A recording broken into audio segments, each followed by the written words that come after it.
हमारे चैनल पर आपका स्वागत है। कुछ अनकही सच्ची बातें। आज का हमारा विषय है, क्यों अपनी ही पुत्री की ओर आकर्षित हुए। ब्रह्मा सरस्वती का अर्थ होता है बहाव। यह बहाव केवल पानी का नहीं बल्कि विद्या और कला का भी है। यही वजह है कि इन्हें विद्या और कला की देवी भी कहा जाता है। सरस्वती के द्वारा विज्ञान, संगीत और कविताओं की रचना की गई है। ऋग्वेद में सरस्वती को दैवीय नदी की भी संज्ञा दी गई है।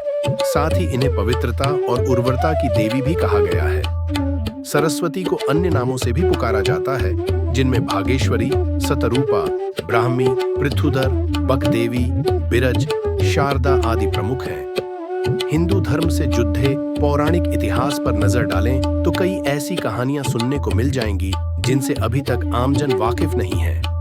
विस्तृत इतिहास होने की वजह से कुछ घटनाएं छूट जाती हैं तो कुछ नजरअंदाज कर दी जाती हैं। इन्हीं कहानियों में से एक है सृष्टि के रचयिता ब्रह्मा का अपनी ही बेटी के साथ विवाह करने की घटना।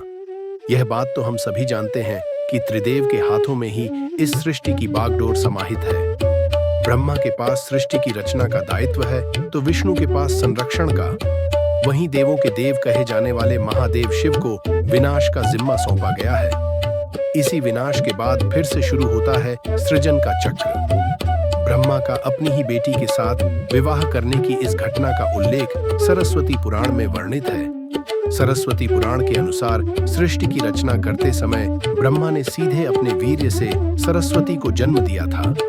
इसलिए ऐसा कहा जाता है कि सरस्वती की कोई मां नहीं, केवल पिता ब्रह्मा थे।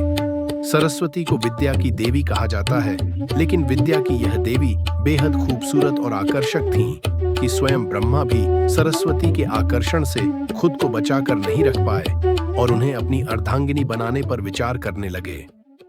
सरस्वती ने अपने पिता की इस मनोभावना को भांपकर उनसे बचने के लिए चारों दिशाओं में छिपने का प्रयत्न किया, लेकिन उनका हर प्रयत्न बेकार साबित हुआ। इसीलिए विवश होकर उन्हें अपने पिता के साथ विवाह करना पड़ा दिया।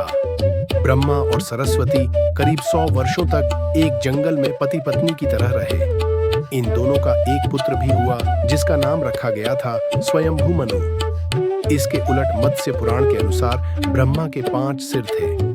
कहा जाता है जब ब्रह्मा ने सृष्टि की रचना की तो वह इस समस्त ब्रह्मांड में अकेले थे। ऐसे में उन्होंने अपने मुख से सरस्वती सांध्य ब्राह्मी को उत्पन्न किया। ब्रह्मा अपनी ही बनाई हुई रचना सर्वस्वी के प्रति आकर्षित होने लगे और लगातार उन पर अपनी दृष्टि डाले रखते थे। ब्रह्मा की दृष्टि से बचने के लिए सरस्वती चारों दिशाओं में छिपती रहीं, लेकिन वह उनसे नहीं बच पाईं। इसलिए सरस्वती आकाश में जाकर छिप गईं, लेकिन अपने 5वें सिर से ब्रह्मा ने उन्हें आकाश में भी खोज निकाला और उनसे सृष्टि की रचना में सहयोग करने का निवेदन किया। सरस्वती से विवाह करने के पश्चात सर्वप्रथम मनु का जन्म हुआ। ब्रह्मा और सरस्वती की यह संतान मनु को पृथ्वी पर जन्म लेने वाला पहला मानव कहा जाता है। इसके अलावा मनु को वेदों, सनातन धर्म और संस्कृत समेत समस्त भाषाओं का जनक भी कहा जाता है। प्रजापति ब्रह्मा का अपनी ही पुत्री के प्रति आकर्षित होना और उसके साथ संभोग करना अन्य सभी देवताओं की नजरों में अपराध था। सभी ने मिलकर पापों का सर्वनाश करने वाले शिव से आग्रह किया कि ब्रह्मा ने अपनी पुत्री के लिए यौनाकांक्षाएं रखी, जो कि एक बड़ा पाप है। ब्रह्मा को उनके किए का फल मिलना ही चाहिए। क्रोध में आकर शिव ने उनके 5वें सिर को उनके धड़ से अलग कर दिया था।